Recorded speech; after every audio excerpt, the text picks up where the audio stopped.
going to skip commercials and everything because I wanted to give Thomas a lot of time, but I also wanted to talk to my next author. And the name of her book is Flares Up. And it is shortlisted, I know, for Sunday Times Sports Book Awards 2023. And let's find out what happened.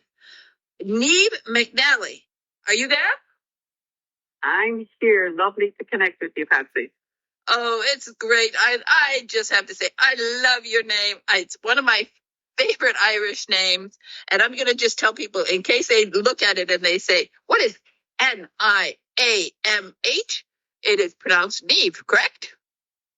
Absolutely. Perfectly done. Yes, it's a Gaelic word. So NH in Irish makes a kind of DS sound. Well done. Yeah, I love it. It's beautiful. And, wow, this story flares up. It's I just was speaking to somebody who had done a lot of adventures with his wife, and now you can tell us about Flares Up and about this is also an adventure. Certainly. Well, Flares Up is called Flares Up, a story bigger than the Atlantic. And the genesis of it was because my husband and I used to be living on a sailboat for 6 years down in the Caribbean. And we happened to be in Antigua one day in February of 2020, sitting in the cockpit having a late lunch, when somebody passed by and said, they're coming. And we said, who's coming? And they said, the rowers, they're about to come ashore. And the day before, we had seen in Antigua one of these very old wooden rowboats that was part of the Woodvale Challenge years and years ago, where people built the boat and then rowed it across the Atlantic. So we were super excited, thinking, oh my goodness, we'll actually get to see somebody. Now, we had been on the boat, like I said, almost 6 years at that point, and we had done some horrific passages out in the middle of the Atlantic for a 10-day splash coming from the Bahamas down to Puerto Rico.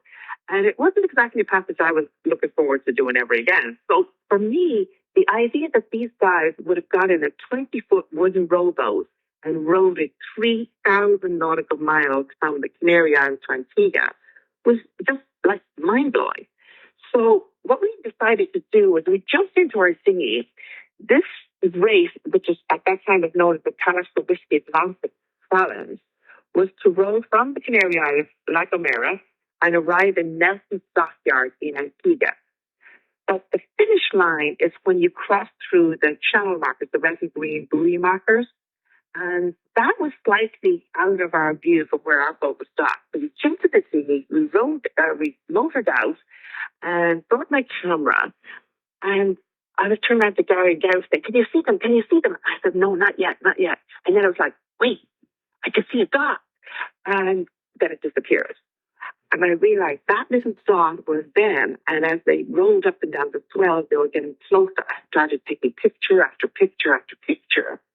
And then when they passed through the red and green finish line, the marker buoys, the cannon went off. Everybody on every boat in the whole area started honking and blowing their whistles. And it was just a cacophony of sound. And to mark their moment of triumph, what they do is they then light their handheld flares that they had with them on the boat the whole way over in case of emergencies. And so they lit them and they stood up, and there was a media boat circling them in one direction, a race official boat circling them in the opposite direction. And when they passed each other and suddenly there was this gap, I was clicking away with the camera and almost like a sports photographer. And all of a sudden I said, oh my goodness, we just got the shot. And I started crying. It was like watching somebody on an Olympic podium, thinking of all the years of dedication it took them to actually stand up there and get a gold medal. And I was fascinated. So Darren was hooping and hollering. The whole harbour was erupting. And so we decided then to rush back to shore so that we were there when they actually climbed shore. And when they did, they were met by the race officials and they were announced their time at sea was 70 days, 9 hours, and 11 minutes. So when they stood up and tried to get onto the dock, they were obviously like wobbling, and it was like they were marine lagged as opposed to jet lag. And I kept taking photograph after photograph. And it was so interesting to me. So I couldn't understand why I was so connected to them. After the ceremony was over and the crowd had dissipated, the hotel brought out the first meal, which was, I believe, hamburgers, if I'm not mistaken. And suddenly they were just sitting there, the two of them, out in the grass area. Nobody around. So Gary and myself went over and we started talking to them. Gary showed them my photograph. And Paul, the main guy in the boat, turned around and said to me, he said, you know what? That picture sums up not just the 70 days we spent at sea, but the 4 years of struggle it took us to overcome all the problems we had, all the struggles to actually get even to the starting line. So he was very taken by it. And we thought, you know what? Why don't you guys come over to our boat tomorrow night and we'll cook you your first home cooked meal and you can tell us all about it. Wow. Your life is an adventure. And these guys, I mean, it's like, I first of all, the book is so well written. You just want to keep reading because there's a little mystery, as you said, like who's going to be waiting for them when they get there. But I imagining 70 days. I can't imagine spending 70 days in one place any time, but in a little.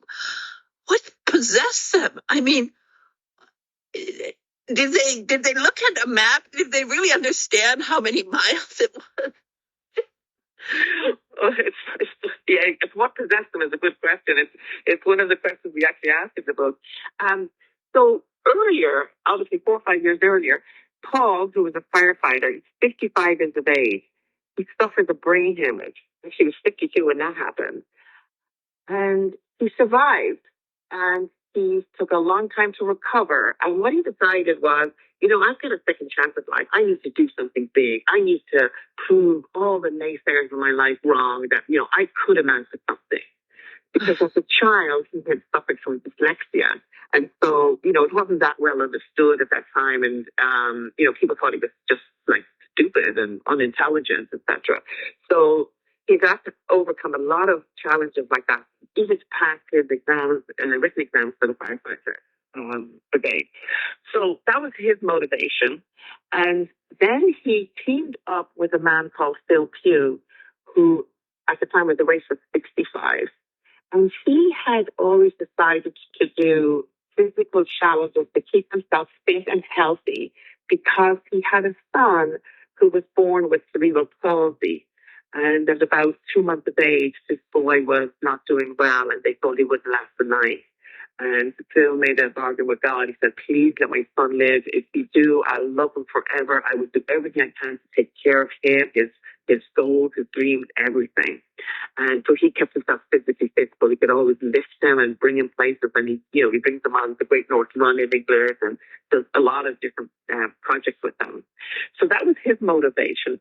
But guess what? Neither Paul nor Phil had actually rowed before, so they had to learn for scratch. I know, it's just like inconceivable. So, you know, they never rowed. You know, I was rowing a boat from a very young age. I think I was 5 years old. I was already rowing a boat because I lived on Lake Superior. So, but for somebody, a grown up, just to say, "Oh, I'm going to get in that boat. I'm going to start rowing across." It's unbelievable. I mean, it's such a challenge to lay down. And, you know, it's interesting because when they came on the boat, we started talking and we started delving more into their story. And they found out I was a writer and we discussed the idea of my writing the story. And I said, you know what? In and of itself, rowing across the Atlantic, yes, it's amazing. Yes, it's a fantastic story. But really, for me, I think what people and readers would like to know is, why did you do it? How did it affect your family? And, you know, in a couple of months when you've had time to reflect on the experience, how did it change you as a human being? I said, that's the story. And they both agreed. And we had a lovely evening and kind of dug deep a little bit. And I said, let's do this. let's meet for coffee tomorrow morning. PatZi, everybody sleep on it. And we talked it through the next morning. And we said, like, okay, let's go for this. And I said, obviously, we want to talk with your wives and your families as well to try and get their opinion and sort of feedback on the whole experience. So they flew back to England, and Gary and I were on our way down to Bonaire for hurricane season. We're going to get below the hurricane belt. And guess what happened next? The pandemic, and everything shut down. And what was interesting about that is the two lads had decided that they were raising money for charities at the same time as they were doing the role. And their plan was to go back to England and do like a tour with speaking engagements and telling everybody about it. And of course, that all shut down.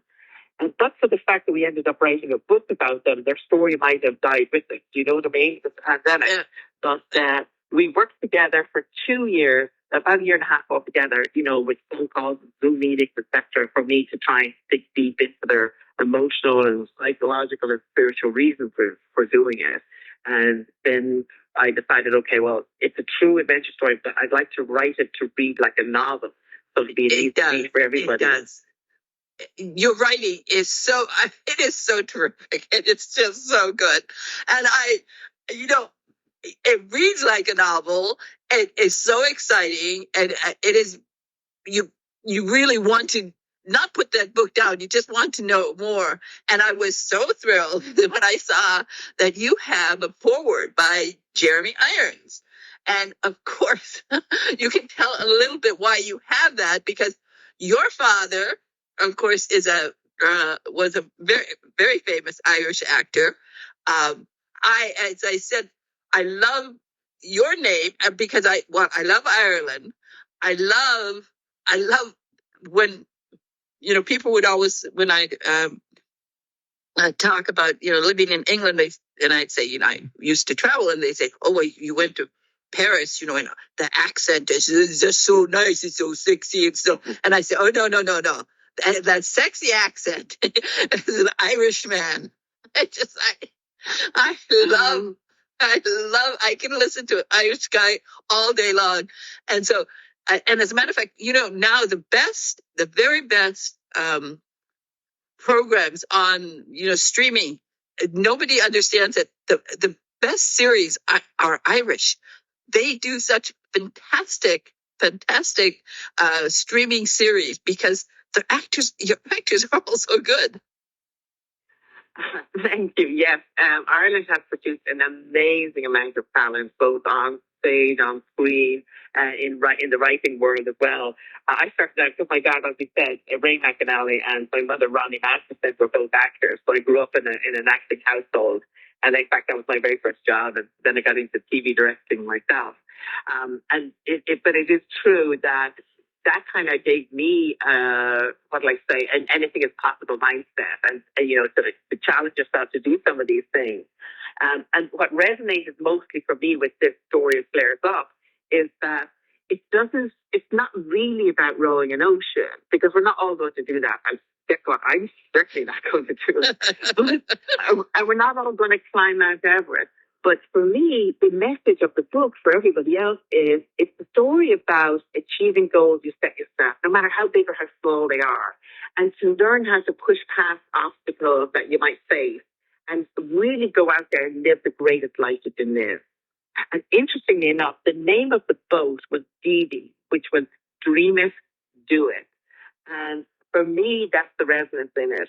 And one of the reasons that Jeremy Irons wrote the foreword for was because I had met him and Liam Neeson and Robert De Niro and the crew on The Mission, which is a movie that was filmed in South America back in 1985 or released in 1986, and had kept in touch. And Jeremy Irons himself is a great sailor. So, and he also read my memoir, which is actually coming out in September. And he agreed to write the foreword. And what's really lovely about it is he's coming at it from a point of view of understanding what the ocean's about. And even he, who came to the launch of it in Dublin, Ireland, was like, I throw my hat down to you guys. You guys did it on a shoestring as well. You didn't have all the financial backing. And you really went out there and you did it and kind of showed us what can be done. Well, they're amazing. The guys are amazing. Paul and Phil are amazing. And I love Jeremy Irons' forward. And as you mentioned, he understands the sea, so he understands. Understand? I mean, every time I think of it, 70 days. I couldn't sit in my room for 70 days. I mean, do they understand that the waves go up and down and up and down? Waves. Absolutely.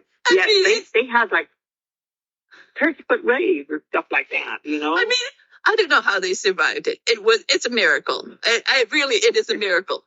And I don't know if one of the reasons Jeremy Irons gave you the board, have you optioned it already? Is it going to be a film? Well, do you know what? It's something that we're exploring. I would certainly love to bring this to the screen, whether streaming. I think it's really worth it. Yeah. Oh no, you have the whole story with you, and sort of get it all together. It will be such a wonderful film. I will, of course, you might have to take seasick pills to watch them go up and down. Yeah. Well, one of the things that, if anybody, I mean, Jeremy Irons is a beautiful actor, as you know. So for anybody who loves listening to his voice, he's got the most amazing voice. He actually narrates the foreword that he wrote in the audiobook, and then I narrate the rest of it. So it's amazing to listen to him. He's pretty super. I have not listened to it, but I now. Not that I wouldn't love your voice, but I love his voice, of course. So I just see that the with your talent as a writer and your knowledge of filmmaking, and you have all these connections to great filmmakers. I think some other of your family members are actors, right? You have I've got the whole family, yes, the whole boat lot of us. My brother Conor McAnally is a TV producer and a lot of music television programs. And my brother Angus, on-air talent, and also he's a magician, musician, a very all-rounded. We've got a family here. We've got a marvelous family. And of course, you're coming out with your own book. As you said, your book is coming out in September. And you're already booked, I think, to be on my program, and it's called Following Sunshine, a voyage around mind, around the world, and around the heart. And so I'm looking forward to that. I think it's so wonderful. Really, you have to get the family together, for goodness sake. Find somebody to pick this up. It's going to be. I get such a kick out of it, the idea, and I think that all of you and the guys, they're all so interesting. This is going to be one of those films that people really. It's going to be now the book. I hope you've won some awards for Flares Up. Beautifully written, and it's an exciting book. It's a real life thriller. You've done a wonderful job. So when you're ready to announce the streaming contract that you're going to get, the option for this, you have to come on the program and tell me about it, okay? And tell my listeners. I will indeed. And if anybody wants to keep up on it, my website is called thewriteronthewater.com. And I'll be announcing all my new books and stuff coming up there as well. Okay. Well, really, it is so wonderful. Everybody, you can get this. Go to Niamh's website, follow her, because we're going to, as I said, we're going to have her back here in September to talk about Following Sunshine, which is a great title for a book, Following Sunshine, because that's what we should do in life. We should follow the sunshine.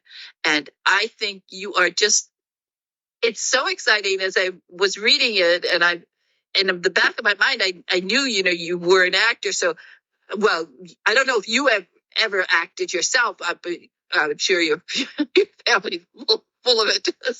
So yes, I did start out there. I was thinking, yeah, I'm sure that somewhere along the line, because you're writing this in a way. I mean, the screenplay is like half written already. So you're ready for it. Thank you so much. That's very sweet of you. Well, you're a visual writer, and people be ready Be ready to go to sea for 70 days. Although, it's one thing you were talking about, like people, the story behind books and getting into writing. One of the reasons I run writers' workshops as well is because I believe everybody has a story to tell and they can tell it uniquely their story. And interesting for me, people ask me, well, how did you know when did you become a writer? And I said, well, it was interesting. In all my travels I used to do, I never just sent postcards. I would write letters about, get where I'm at. And the response I used to get was, I feel like I'm right there. I can see it, I can feel it, I can taste it. And so you're correct. For me, I write from a visual perspective, and maybe that is my background in television training originally. I see the image, and I actually write in my head, which helps me avoid the blank page. So I go out on my bike ride in the morning, and I start writing a sentence or two. So when I come in, I sit down at the typewriter or the laptop, and, the first lines are already out, which is a great start. Well, I'm glad you said that you write it in your head, because when I get a book and when I'm like 3, 4, 5 pages in and I start seeing it in my head and I forget almost that I'm reading because it's so visual. When an author can do that, just sort of suck you in there. I mean, I know I'm reading. There were times when I'm like, I sort of stop myself. I've said, I'm reading this. I'm not really on that boat. I'm not really going to get seasick, but I felt like it. So beautiful writing, beautiful, absolutely amazing. So everybody get this book, and it's by Niamh McAnally. I love that name, and it's called Flares Up. It's a wonderful book, really wonderful. And thank you so much for being on Joy on Paper today. You are a joy, and your life has lived a lot of joy, and so we're looking to having you back and talking about following sunshine. So thank you so much for being on Joy on Paper today. Thank you so much, PatZi. Okay, bye-bye now. Wow. Oh, I love this book. Oh, wow. Oh, I needed an adventure like that. Okay, everyone.